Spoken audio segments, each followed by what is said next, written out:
कि ये 2021 चालू हो गया, स्टार्ट हो गया।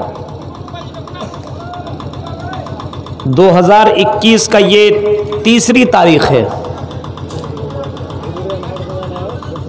तीसरी तारीख। अभी थोड़ी देर में चौथी तारीख हो जाएगी, तीसरी तारीख है। यानी हम इस्लामिक एतबार से नहीं, शमसी एतबार से नए साल में दाखिल हो गए हैं, नए साल में। यानी हमारी जिंदगी से एक साल कम हो गया, एक साल कम।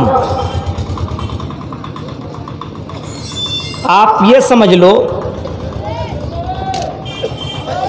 आपकी जिंदगी 50 साल या आपकी जिंदगी 55 साल या आपकी जिंदगी 60 साल, हमारी और आपकी जिंदगी 50, 60, 70 साल ही जिंदगी है, और हमारी जिंदगी से एक एक साल कम होता चला जा रहा है। जैसे 19 से 20 और 20 से 21, 21 से 22 और 22 से 23, जैसे जैसे ये साल बढ़ता चला जाएगा हमारी जिंदगी और कम होती चली जाएगी, हमारी जिंदगी और कम होती चली जाएगी। यानी हम और आप अपनी जिंदगी को खत्म करने की पोजीशन में होंगे, हम और आप कब्र के करीब पहुंचने के करीब में होंगे, हम और आप अपने रब के मुलाकात करने के करीब में होंगे, हम और आप दुनिया को छोड़ने के करीब में होंगे, हम और आप दुनिया को छोड़ने और अलविदा और टाटा और बाय बाय कहने के चक्कर में होंगे। जैसे जैसे साल गुजरता चला जाएगा हम अपनी जिंदगी को और करीब करते चले जाएंगे, अपनी जिंदगी को कम करते चले जाएंगे और कब्र की तरफ और हमारा कदम बढ़ता चला जाएगा। एक साल और कम हो रहा है। कुरान की उस आयत को देखो और जनाबे मुहम्मदुर रसूलुल्लाह सल्लल्लाहु अलैहि वसल्लम की जिंदगी को देखो, सहाबा कराम की जिंदगी को देखो और हम अपनी जिंदगी को देखो। आज हमारी जिंदगी से एक एक पल गुजरता चला जा रहा है। आज मुसलमानों के दिलों के अंदर जर्रा बराबर अल्लाह का डर नहीं है, खौफ नहीं है। आज देखिए एक आदमी हमको मिले और कहने लगे, मौलवी साहब नए साल की मुबारकबादी देना कैसा है? हाँ, हमने कहा किस चीज़ की मुबारकबादी? बोला हैप्पी न्यू ईयर करके जो भेजता है व्हाट्सएप पे, फेसबुक पे, उसको हम जवाब देंगे कि नहीं देंगे? हमने कहा नहीं, बिल्कुल नहीं दे सकते हैं आप। बोला कि एक हाजी साहब ने हमको फ़ोन किया 12 बजे रात को। हाजी साहब फ़ोन कर रहे हैं, हेलो हैप्पी न्यू ईयर। हाजी साहब जिसने खाना काबा को देखा, जिसने बैतुल्लाह का तवाफ भी किया, जिसने मक्का मदीना को देखा, जिसने अपनी नजरों से उस खाना काबा को देखा है और उस हजरे अस्वद को देखा है, वो आदमी मोबाइल पे मुबारकबादी पेश कर रहा है, मुबारकबादी दे रहा है, हैप्पी न्यू ईयर। हमारी जिंदगी और आपकी जिंदगी से एक एक साल कम होता चला जा रहा है, एक एक साल हमारे जिंदगी से घटता चला जा रहा है। हम अपने कब्र के तरफ बढ़ रहे हैं। बहुत से लोग थे जो बच्चे थे आज जवान हो गए, और बहुत से जवान थे आज बूढ़े हैं। हम जवान हैं, आज हम जवान हैं। अगर जिंदगी ने वफा की तो हम 10-20 साल के बाद हम बुढ़ापे को पहुंच जाएंगे। हमारे ये जवान नजर आ रहे हैं, ये कल बच्चे थे आज जवान हैं, कल बूढ़े हो जाएंगे। मेरे प्यारे साथियों, ये जिंदगी का सिस्टम है, ये जिंदगी का कानून है कि इंसान बच्चे से जवानी और जवानी से बुढ़ापा और बुढ़ापे के बाद कब्र की तरफ चला जाता है। इसी तरह इसी का नक्शा कुरान निसंदा से कीता है, इक़्तरब लिन्नासी हिसाबुहुम वहुम फी गफलतिम मुरिज़ून। गौर कीजिएगा, इक़्तरब लिन्नास, इक़्तरबा लिन्नास, आए हरीश चंद्रपुर के लोगों, ए मालदा और बंगाल के लोगों और कायनात के लोगों सुनो, इक़्तरबा लिन्नास हिसाबुम, तेरी जिंदगी का हिसाब व किताब बड़ा करीब आ गया, बहुत नजदीक आ गया।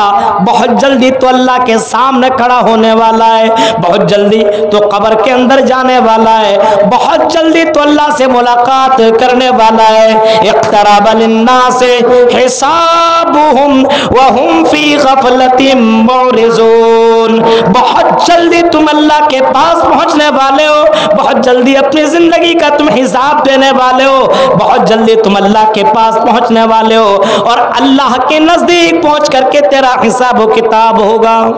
जैसे मरता आदमी, हम और आप जैसे मर गए, जैसे आदमी मरा, जैसी मरा कब्र में पहुंचा, कब्र में पहुंचने के बाद फरिश्ते ने हिसाब व किताब लेना शुरू कर दिया।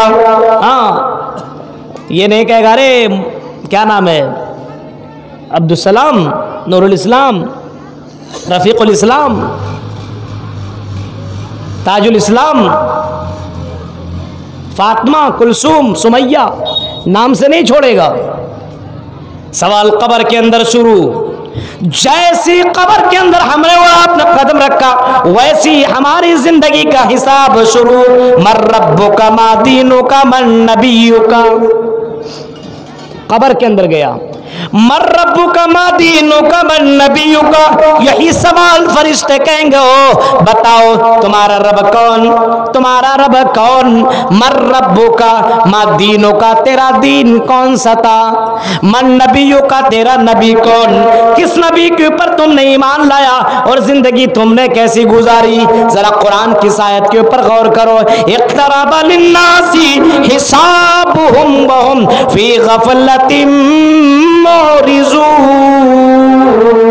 फरमाया कि तुम अल्लाह को छोड़ करके दुनियादारी में पड़े हो, तुम शराब नोशी में पड़े हो, तुम ज़िनाकारियों में पड़े हुए हो, तुम हलाल और हराम की तमीज किए बिना तुम माल को जमा करने के चक्कर में लगे हुए हो, तुम दौलत बनाने के चक्कर में लगे हो, तुम बिल्डिंगें बनाने में लगे हो, तुम अपने आप को शोहरत बनाने में लगे हुए हो। इक़्तरबा लिन्नास, इंसान तेरी जिंदगी बड़ी करीब है, तुम बड़ी जल्दी अल्लाह के पास पहुंचने वाले हो और तुम मौज मस्ती कर रहे हो, एंजॉय कर रहे हो, मुबारकबादी दे रहे हो, हैप्पी न्यू ईयर। अभी देखिए पिकनिक में कितने लोग जाते हैं, मुसलमान लड़कों और लड़कियों को देखिए पार्कों में गया, पिकनिक मनाने के लिए चला गया, कहां कहां, और ना जाने कितना गलत काम होता है, ये तो आपको मालूम है। पिकनिक मनाने के बहाने से नौजवान लड़के और लड़कियां वो काम करते हैं जिसको इस्लाम ने हराम करार दिया। मेरे हिंदू भाइयों, आप भी अगर मौजूद है तो सुनो, आपकी किताबों के अंदर भी ये मंत्र मौजूद है। तथस्तु शंबल गराब सौत शिव जीव जाति विवर्जिता मंगल चार बहुल पापिता विवर्जिता। हिंदू भाइयों और हरीश चंद्रपुर के मेरे हिंदू भाइयों, अगर आप भी यहाँ पे मौजूद है तो सुनो, इमाम कायनात ने कभी फरमाया था, श्रीमद् भागवत महान पुराण स्कंद 12 अध्याय 2 मंत्र नंबर 18, तथस्तु शंबल गराब सौत शिव जीव जाति विवर्जिता। आपने कौन, इमाम कायनात जनाबे मोहम्मदुर रसूलुल्लाह सल्लल्लाहु अलैहि वसल्लम ने ऐलान करके हुए फरमाया था, तथस्तु शंबल गराम सौते से जीवजाति विवर्जिता मंगलाचार बहुल पापिता विवर्जिता। तमाम पापों को खत्म करने वाला, तमाम बुराइयों को खत्म करने वाला और लोगों को भलाई की तरफ दावत देने वाला, लोगों को जन्नत की तरफ बुलाने वाला, लोगों को जहन्नम से दूर करने वाला इमाम कायनात ने फरमाया, तेरी जिंदगी बड़ी करीब है, तेरी जिंदगी खत्म होने वाली है, अपनी जिंदगी को खूबसूरत बना लो, अल्लाह का प्यारा और महबूब बंदा बना लो।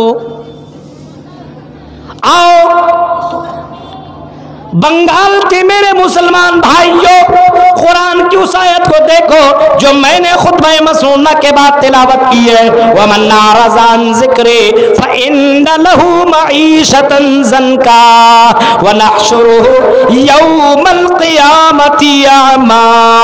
फरमाया जो आदमी, जो इंसान, जो लड़का, जो लड़की, जो लड़का, जो लड़की, जो इंसान, जो अल्लाह को याद करने वाला मुसलमान, या ये कह लो वह मन अरज़ अन ज़िक्री, जो मेरे कुरान से दूर जाएगा, मेरे कुरान की तिलावत नहीं करेगा, कुरान के ऊपर अमल नहीं होगा, मुहम्मदुर रसूलुल्लाह के फरमान के ऊपर अमल ना होगा।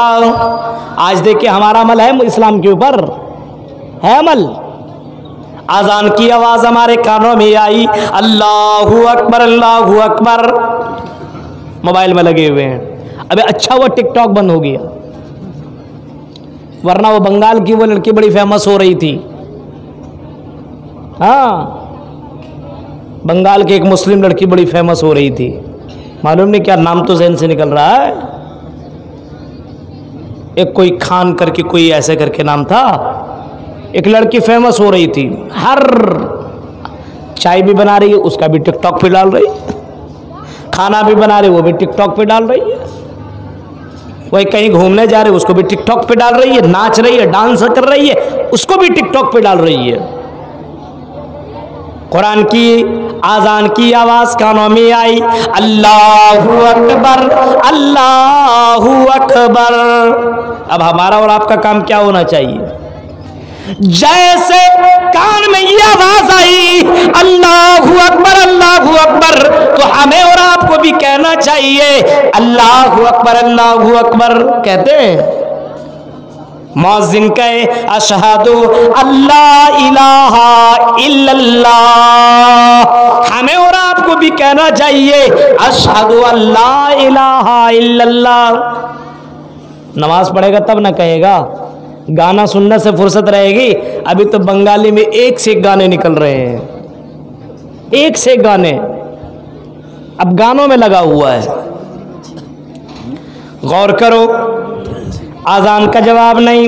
आजान के बाद फरमाया कि तुम मस्जिदों की तरफ निकलो, नमाज के लिए निकलो।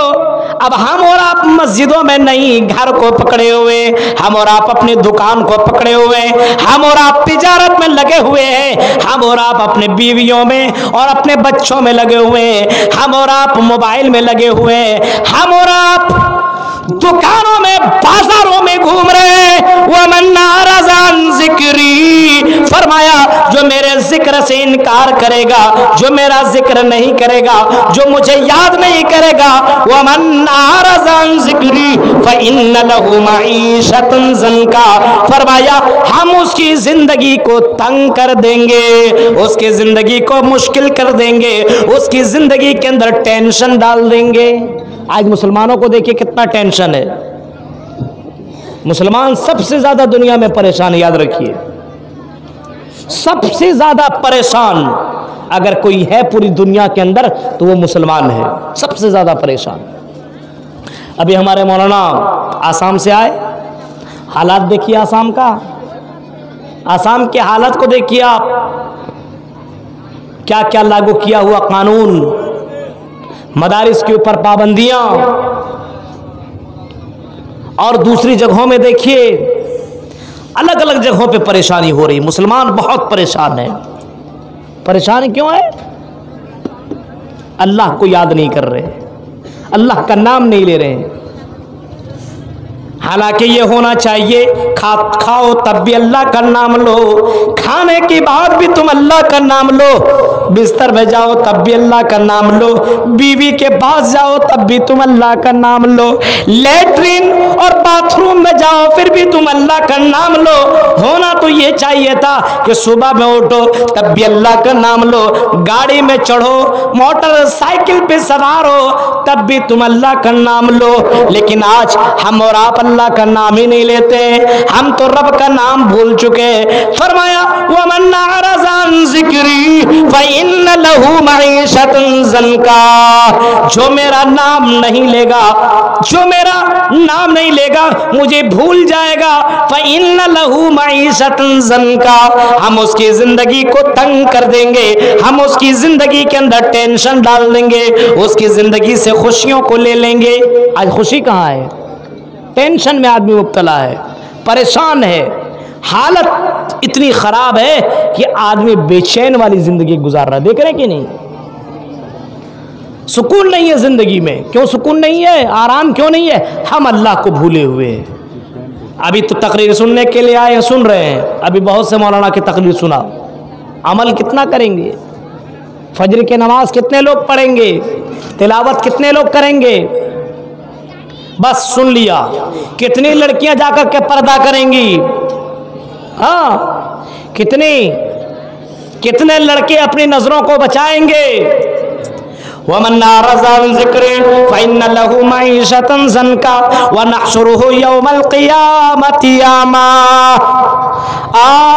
कुरान की इस आयत के ऊपर गौर करो।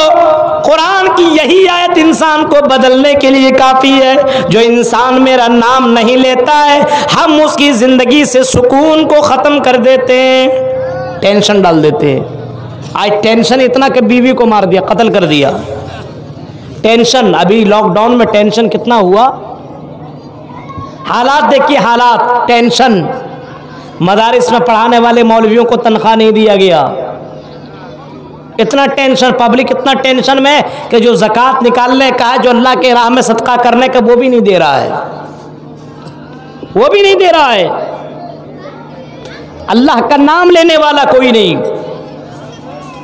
नाम कब लेता है? जब परेशान हो जाता है, जब पैर टूट गया, जब घर के अंदर परेशानी, अल्लाह ठीक कर दे, अल्लाह ठीक कर दे। जब तो तू ठीक था तब तो तूने अल्लाह का नाम लिया नहीं, अब तो परेशान है। व इज़ा मस्सहु शर्रु फज़ू दुआइन अरीज़, फरमाया जब बंदे को परेशानी होती है, जब बंदा परेशान होता, तकलीफ उसकी जिंदगी में होती है, तो बंदा मुझे याद करता है। होना तो ये चाहिए था, अपनी जिंदगी में उसे याद करना चाहिए था, लेकिन बंदा मुझे याद नहीं करता है। वमन अरज़ा अन ज़िक्री फ़इन्न लहू मईशतन ज़नका व नहशुरुहु यौमल क़ियामति अमा, फरमाए हम दुनिया के अंदर उसकी जिंदगी को तंग कर देंगे और मरने के बाद हम उसको अंधा बनाएंगे। अंधा समझते हैं? अंधा, हम दुनिया में उसको तकलीफ देंगे, दुनिया में उसको तंग कर देंगे, दुनिया में उसको परेशान कर देंगे, उसको जिंदगी में सुकून नहीं मिलेगा। वो खाएगा पिएगा, लेकिन उसकी जिंदगी से चैन चला जाएगा। जो मेरा नाम नहीं लेता, जो नमाज नहीं पढ़ता है, जो कुरान की तिलावत नहीं करता है, जो अल्लाह का नाम नहीं लेता है, जो अजान सुन करके अपने घर में बैठा रहता है, जो मस्जिदों की तरफ जाता नहीं है, जो जलसों में जाकर के सुन करके अमल नहीं करता है, फरमाया हम उसकी जिंदगी को तंग कर देंगे। फ़इन्न लहू मईशतन ज़नका व नहशुरुहु यौमल क़ियामति अमा, और हम उसको कल क़यामत के दिन अंधा बना देंगे, अंधा बना करके उठाएंगे। अब अंधा लोगों से पूछो, एक अंधा आदमी से पूछिए उसकी जिंदगी में सबसे बड़ी दौलत कौन सी है? एक अंधा आदमी से पूछिए आपकी जिंदगी में सबसे ज्यादा कीमती क्या है? वो कहेगा मौलवी साहब आंख मेरी वापस आ जाए, बिनाई मेरी वापस आ जाए, मैं देखने लगूं दुनिया में, सबसे ज्यादा मुझे जरूरत इसी चीज की है, सबसे ज्यादा कीमती मेरी जिंदगी में यही है, आंख, आंख, बिनाई। फरमाया हम उसकी जिंदगी को तंग भी करेंगे और कल कयामत के दिन हम उसे अंधा बना देंगे, अंधा बना देंगे। अब जाहिर सी बात है, एक आदमी अंधा हो दुनिया को देख नहीं सकता, एक आदमी अंधा हो अपने बीवी को देख नहीं सकता, बच्चे को देख नहीं सकता, अपनी जिंदगी को देख नहीं सकता। कल कयामत के दिन वो अल्लाह से ऐलान करेगा, आए अल्लाह मुझे तो दुनिया में तूने आंख दिया था, तुझने दुनिया में मुझे बीनाई दी थी, देखता था मैं दुनिया में, लेकिन आज मुझे तूने जिंदा किया है, अंधा क्यों बनाया? अंधा क्यों बनाया? दुनिया में तुम्हें देखने वाला था, मेरी बिनाई कहाँ चली गई? मैं क्यों नहीं देख पा रहा हूं? क्या कहेगा? अल्लाह कहेगा मैंने तूने दुनिया में मैंने आंखें दी थी, मैंने सुनने के लिए तुम्हें कान भी दिए थे, मैंने तुम्हें दुनिया में देखने के लिए आंखें दी थी, तुमने आंखों से देखा। मौलाना मुनीरुद्दीन की तकरीर भी सुना, मौलाना अबुल कलाम की तकरीर भी सुना, मौलाना नूरुल इस्लाम रहीमी की तकरीर भी सुना, मौलाना जर्जीस की तकरीर भी तूने सुन लिया, तूने सुना, तूने देखा, ये सारी चीजें तूने किया, लेकिन सुन लेने के बाद तूने अमल नहीं किया। सुन लेने के बाद तू मस्जिदों की तरफ नहीं गया, सुन लेने के बाद तूने कुरान खोल करके तिलावत नहीं की, तूने कुरान को छोड़ दिया, तूने मेरा नाम न लिया, मस्जिदों की तरफ तू जाता नहीं था, इसी वजह से मैंने तुझे अंधा बना दिया है। मैंने तुझे देखने के लिए आंखें दी, कम से कम दुनिया को देख लेता और मेरा नाम ले लेता, दुनिया को देखता, गरीब को देखता, मिस्कीन को देखता, अंधे को देखता, बहरे को देखता, गूंगे को देखता और मेरा नाम ले लेता, अल्लाह का नाम लेता, जिक्र करता, मेरा कब्र को याद करता और अपने गुनाहों का तौबा कर लेता, तो आज मैं तुम्हें अंधा न बनाता, बल्कि आज मैं तुझे जिंदा, आज मैं तुम्हें बीनाई दे करके मैं जिंदा करता। लेकिन तू दुनिया के अंदर गया, दुनिया के अंदर तूने देखा लेकिन मेरा नाम न लिया, दुनिया के अंदर तूने तकरीरें सुनी लेकिन अमल न किया, इस वजह से मैंने तुम्हें अंधा बना दिया है, अंधा बना दिया है। याद रखिए मुसलमानों, एक लड़की कितनों खूबसूरत हो, एक लड़की, लेडी, स्त्री, उसको आप लोग स्त्री बोलते शायद, कितनी सुंदर हो एक स्त्री, कितनी खूबसूरत ब्यूटीफुल हो एक लड़की, स्त्री कितनी खूबसूरत हो, लेकिन उसके पास आंख ना हो, दिखने में कैसी लगेगी? अंदाजा लगाइए आप। शादी करने को आदमी तैयार नहीं होगा। एक लड़का बहुत हैंडसम है, बहुत हैंडसम, खूबसूरत, अच्छा दिखने में लग रहा है, बहुत खूबसूरत, लेकिन आंख नहीं है, अंधा है। कोई लड़की, कोई स्त्री उससे शादी करना चाहेगी? नहीं चाहेगी, क्योंकि आंख इंसान को खूबसूरत बनाने के लिए बहुत खूबसूरती। मेरे पास आंखें ना हो तो जाहिर सी बात मैं आपको देख नहीं सकता हूँ, मैं चल नहीं सकता, बात नहीं कर सकता, परेशानियां हो सकती है। आँख है ये अल्लाह की बहुत बड़ी नेमत है, इंसान को ज़िंदगी में जो नेमतें मिली हुई उसका शुक्रिया अदा करना चाहिए। अब आप देखिए, इमाम कायनात मोहम्मदुर रसूलुल्लाह को इमाम कायनात हैं, खातिमुन नबिय्यीन हैं, रहमतुल लिल आलमीन हैं। आप अपने घर में आराम कर रहे हैं, चटाई में बैठे हुए, चटाई में लेटे हुए, सोए हुए, एक सहाबी हजरत उमर फारूक का गुजर हुआ। यह उमर फारूक इमाम कायनात के पास आए, मोहम्मदुर रसूलुल्लाह के पास आए, और आने के बाद नजर पड़ी इमाम कायनात रहमतुल लिल आलमीन के ऊपर, इमाम सकलैन के ऊपर, ताजदार अहमद मुज्तबा मोहम्मद मुस्तफा सल्लल्लाहु अलैहि वसल्लम के ऊपर नजर पड़ी। देखा कि मेरे नबी, मेरा आका सय्यदुल मुरसलीन चटाई में लेटे हुए, चटाई में आराम कर रहे हैं। और जैसे नबी ने उमर फारूक को देखा, नबी अकरम लेटे हुए तो उठ गए, बैठ गए। अमीरुल मोमिनीन इमाम कायनात जनाब मोहम्मदुर रसूलुल्लाह सल्लल्लाहु अलैहि वसल्लम जब बैठे, हजरत उमर फारूक की नजर पड़ी, उमर फारूक की नजर पड़ी कि अल्लाह के नबी की पीठ के ऊपर चटाई के निशानात हैं। चटाई, हम लोग और आप शादियों में तो गद्देदार बिस्तर दिया जाता है जहेज में, आपके यहाँ जहेज चलता है? चलता है, गद्देदार बिस्तर, सो गया, आज़ान हो रही पता ही नहीं है, अब तो एसी भी लग गया, कूलर भी लग गया, पता ही नहीं चलता है, मोबाइल भी साइलेंट करके सो गया, कोई डिस्टर्ब ना करे। इमाम कायनात जनाब मोहम्मद रसूलुल्लाह की जिंदगी देखो, मोहम्मद रसूलुल्लाह की पीठ के ऊपर निशान है। नबी अकरम को इस हाल में देखा उमर फारूक ने, उमर फारूक की आंखों में आंसू आ गए, ज़ारो क़तार रोने लगे। उमर फारूक की आंखों में आंसू है, ज़ारो क़तार रो रहे। अल्लाह के नबी ने पूछा, आई उमर क्यों रो रहे हो? आई उमर क्यों रो रहे हो? उमर फारूक कहते अल्लाह के नबी क्यों ना रो, आप हमारे सरदार है, रहमतुल लिल आलमीन है, खातिमुन नबिय्यीन है। आप चटाई में बैठे हुए, चटाई में लेटे, काश आपके लिए अगर आप कहें तो मैं गद्देदार बिस्तर ला करके दे दूं, गद्देदार सोफेदार। नबी अकरम की आंखों में आंसू, अल्लाह के नबी भी रोने लगे, नबी की आंखों में आंसू। और नबी ने फरमाया, आई उमर हरगिज नहीं, आई उमर हरगिज नहीं, ये काम तुम मत करना उमर फारूक। का क्यों? अल्लाह के नबी क्यों? अल्लाह के नबी जवाब देते हैं, आई उमर अगर तूने ये काम कर दिया और गद्देदार बिस्तर के अंदर अगर मैं सो गया और अगर मेरी आंख लग गई, फजर की नमाज न पढ़ सका, मुअज्जिन अजान देता है, अजान सुन करके मैं अगर मस्जिद में जा न सका, फजर की नमाज छूट गई, तो कल कयामत के दिन मैं अपने रब को कौन सा चेहरा दिखाऊंगा, कौन सा चेहरा लेकर के जाऊंगा। ये हमारे नबी मोहम्मद रसूलुल्लाह सल्लल्लाहु अलैहि वसल्लम का ये कैरेक्टर है, ये नबी अकरम सल्लल्लाहु अलैहि वसल्लम की जिंदगी है। हम और आप सोए हुए, कोई फिक्र नहीं, अरे ठंडी है नमाज काहे को पढ़ेंगे, ठंडी में नमाज माफ है वली साहब, ठंडी में नमाज माफ है।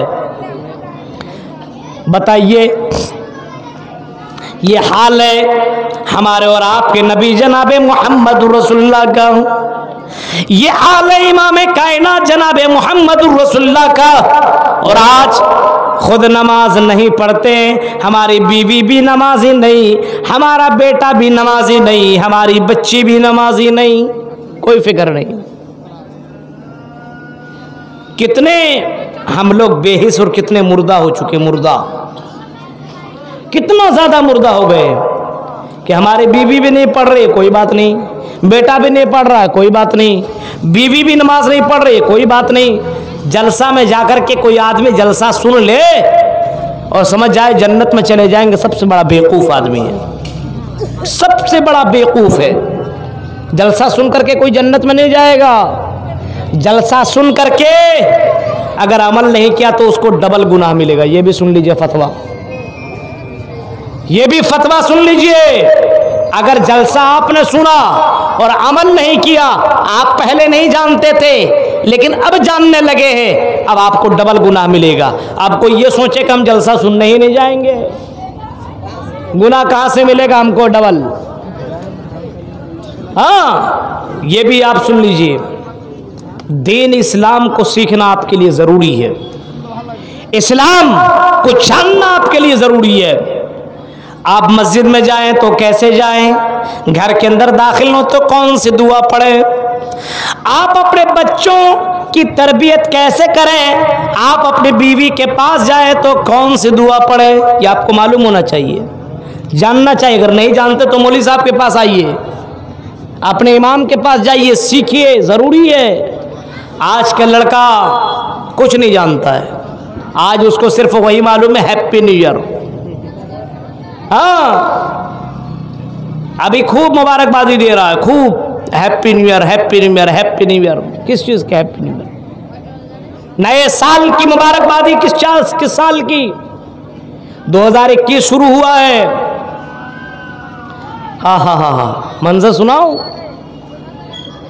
हजरत अबू हुरैरा को देखो, हजरत अबू हुरैरा जानते हैं, एक रावी हदीस है और सबसे ज्यादा हदीस हम तक, आप तक इमाम कायनात से अगर किसी सहाबी ने पहुंचाई है तो उस सहाबी का नाम है हजरत अबू हुरैरा रज़ी अल्लाह तआला अन्हु।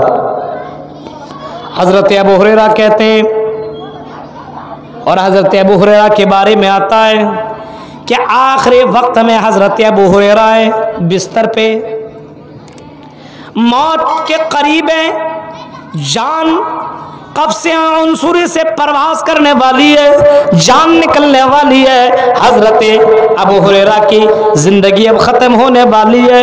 हजरत अबू हुरैरा की आंखों में आंसू आ गए। हजरत अबू हुरैरा रोने लगे। अब जाहिर सी बात है, इतने प्यारे सहाबी, इतने नेक, इतने मुत्तकी, नबी के साथ रहने वाले सहाबी रोने लगे। उनके साथियों ने पूछा, आई अबू हुरैरा, क्यों रो रहे हो अबू हुरैरा?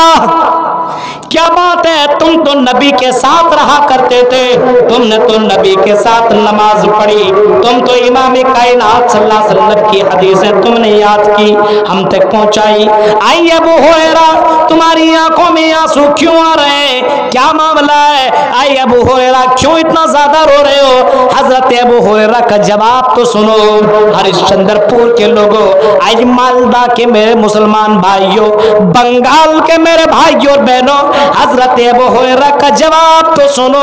हजरत अबू हुरैरा कहते हैं, मैं रो इस वजह से नहीं रहा हूं कि मैं दुनिया छोड़ रहा हूं, बीवी छोड़ रहा हूं, और मुझे अफसोस हो रहा है कि मैं बीवी छोड़ रहा हूं, मैं बच्चों को छोड़ रहा हूं, मैं गांव को छोड़ रहा हूं, मैं अपनी जिंदगी छोड़ रहा हूं। इस वजह से मुझे अफसोस नहीं हो रहा है, मुझे अफसोस इस बात का है कि मेरी जिंदगी में नेकी बहुत कम है, जिंदगी में अच्छे अमल कम है।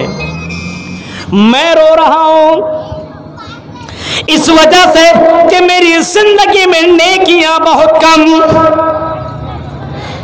कहीं मुझे मर जाने के बाद मुझे मालूम नहीं मेरा हिसाब क्या होने वाला है, मुझे मालूम नहीं मेरी जिंदगी क्या होगी, मुझे मालूम नहीं कि अल्लाह के पास जाने के बाद मेरा मामला क्या होगा। आई लोगों, इसी वजह से मेरे आंखों में आंसू है, इसी वजह से मेरी आंखों से आंसू निकल रहे हैं। ये थे हजरत अबू हुरैरा जो इमाम कायनात के साथ रहा भी करते थे, उनके साथ आपने नमाज भी पढ़े। आप हदीस को सुनाने में और हदीस हम तक पहुंचाने में सबसे ज्यादा ऊपर दर्जे में आते हैं। उस सहाबी का ये हाल है कि आखिरी वक्त में उनकी आंखों से आंसू गिरना बंद नहीं हो रहा है, इतना ज्यादा रो रहे हैं, इतना ज्यादा रो रहे हैं। मेरे प्यारे साथियों, वो जिंदगी समझते थे, उसे मालूम है हैप्पी न्यू ईयर नहीं कहना चाहिए, जिंदगी धीरे धीरे कब्र की तरफ जा रही है, या तो वो जिंदगी जहन्नम की तरफ पहुंच जाएगी, या तो वो जिंदगी जन्नत की तरफ चली जाएगी। वमन अरज़ अन ज़िक्री फ़इन्न लहू मईशतन ज़ंका व नहशुरुहु यौमल क़ियामति अमा। फरमाया, जो मेरा एराज़ करेगा कल क़यामत के दिन हम उसे अंधा बना करके उठाएंगे, अंधा बना करके उठाएंगे। ये है एराज़। हम और आप दुनिया के चक्कर में लगे, दुनिया के चक्कर में, लेकिन दुनिया किसी के साथ वफा नहीं किया। अभी देखिए कितने लोगों का इंतकाल हुआ, कितने लोग मर गए इस लॉकडाउन में, कितने मरे, कितने को बीमारी ने अपने कब्जे में ले लिया, कोरोना वायरस।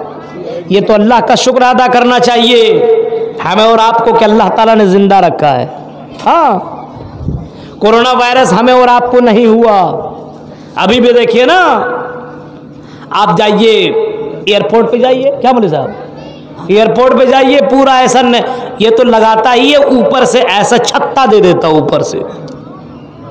हाँ, इतना कि आप दूर रहिए, टच मत कीजिए, सामान को मत छूइए, इतना ज्यादा डर अभी भी दाखिल है, मुंह में बांध करके आ रहा है, कहीं हमको कोरोना ना हो जाए, कहीं हमें मौत ना आ जाए। वो तो आनी ही है, आज नहीं तो कल आनी है, उससे कोई बच नहीं सकता है, एक वायरस। लेकिन अल्लाह का शुक्र अदा करना चाहिए कि हम और आप उस वायरस से बचे हुए हैं, जिंदा हैं हम और आप, वरना वो वायरस हमें भी लग सकता था, आपको भी लग सकता था। हम और आप बचे हुए हैं, अल्लाह का शुक्र अदा करना चाहिए सबसे ज्यादा। एक सहाबी है जिनका नाम रबिया इब्न काब अल अस्लमी है। सुनिए मंजर देखिए, हदीस देखिए, हदीस। रबिया इब्न काब अल अस्लमी है। हजरत रबिया इब्न काब अल अस्लमी अल्लाह के नबी की खिदमत किया करते थे। अल्लाह के नबी के साथ रहा करते थे। नबी जब लेटरिन के लिए जाते, हजरत रबिया इब्ने काब इमाम कायनात के लिए वजू का पानी लेकर के जाते, लेटरिन का पानी लेकर के जाते। अल्लाह के नबी बड़े खुश होते हजरत रबिया इब्ने काब से, बहुत ज़्यादा रबिया इब्ने काब अल-अस्लमी से बहुत ज़्यादा इमाम कायनात खुश हुए। एक दिन इमाम कायनात ने पूछा, आई रबिया सल मांगो, तुम्हें क्या चाहिए? आई रबिया जो तुम मांगना चाहते हो तुम मांग लो। इमाम कायनात कह रहे हैं, कौन कह रहे हैं? आपका यहाँ का कोई मुख्यमंत्री आपसे कह दे मांगो, आप क्या मांगिएगा? मुख्यमंत्री है आपका, आप उससे क्या मांगेगा? वो खुश होगी आपसे। अरे जो भी बोलना बोलिए, आप बोलिएगा हमको जिला मालदा का हमको कुछ ओहदा दे दीजिए, एमएलए बना दीजिए, आप कुछ भी कह सकते हैं। बंगला दीजिए, गाड़ी दीजिए, पैसा दीजिए, बैंक बैलेंस दीजिए, आप कुछ भी मांग सकते हो। रबिया इब्ने काब अल-अस्लमी को देखो, हजरत रबिया इब्ने काब क्या मांगते हैं। गौर किया कि अगर मैं इमाम कायनात से दुनिया मांग लूं, दौलत मांग लूं, तो अल्लाह के नबी दौलत भी दे देंगे। अल्लाह से दुआ करेंगे, आए अल्लाह रबिया इब्ने काब अल-अस्लमी के दौलत के दरवाजे खोल दे, मैं दौलतमंद हो जाऊंगा, मैं मालदार हो जाऊंगा, मेरे पास खजाने हो जाएंगे, मेरे पास डॉलर और पैसे हो जाएंगे, मैं बहुत ज्यादा मालदार हो जाऊंगा। रबिया इब्ने काब कहने लगे, लेकिन सोचने लगे अगर दौलतमंद हुआ तो ये दौलत मेरे पास कब तक बाकी रहेगी? मेरी जिंदगी धीरे धीरे खत्म होने वाली है, जल्दी से मैं कब खरब की करीब के कब्र के तरफ मैं बढ़ रहा हूँ, मैं अल्लाह के पास पहुंचने वाला हूँ, मैं मैदान महशर में अल्लाह के पास क्या जवाब दूंगा? ये दौलत तो बर्बाद हो जाएगी, ये मकान तो खत्म हो जाएंगे, ये सोना और चांदी ये भी खत्म हो जाएंगे। नबी से अगर कोई लड़की मांग लूं और ये कहूं कि अल्लाह के नबी मैं फला लड़की से शादी करना चाहता हूँ, नबी अकरम उससे भी शादी करा देंगे, जिंदगी खत्म हो जाएगी, इस जिंदगी की कोई गारंटी नहीं। हजरत रबिया इब्ने काब अल-अस्लमी जवाब देते हैं, ऐ अल्लाह के नबी, इन्नी मुराफक़तका फिल जन्ना, ऐ नबी सल्लल्लाहु अलैहि वसल्लम आपके साथ में जन्नत में रहना चाहता हूँ, जन्नत में रहना। देखिए क्या मांगा, इन्नी मुराफक़तका फिल जन्ना, ऐ नबी आपके साथ मैं जन्नत में रहना चाहता हूँ, ऐ नबी आप मुझे अपने साथ रखिए, जन्नत में आपके साथ रहना चाहता हूँ। यानी अल्लाह के नबी आप मेरे लिए दुआ कीजिए कि मुझे अल्लाह ताला जन्नत के अंदर दाखिल कर दे और आपके साथ में जन्नत में रहूं। इमाम कायनात ने ये नहीं फरमाया ऐ रबिया तुम मेरे साथ जन्नत में रहोगे, बल्कि आपने ये फरमाया रबिया अगर तुम्हें जन्नत में जाना है तो अल्लाह को याद करो, जिक्र करो, नमाज पाबंदी के साथ अदा करो, नमाज कसरत से पढ़ा करो। फ़इन्नी अला नफ्सी का भी कसरत सुजूद, आई रबिया इब्ने काब अल-अस्लमी तुम ज्यादा से ज्यादा सजदे किया करो, ज्यादा से ज्यादा नमाज पढ़ा करो, ज्यादा से ज्यादा अल्लाह को याद किया करो। अगर तुम्हें जन्नत में मेरे साथ रहना है तो नमाज की पाबंदी करो, अल्लाह को याद करो, अल्लाह को किसी भी हाल में मत भूलो। ये रबिया इब्ने काब अल-अस्लमी क्या मांगा?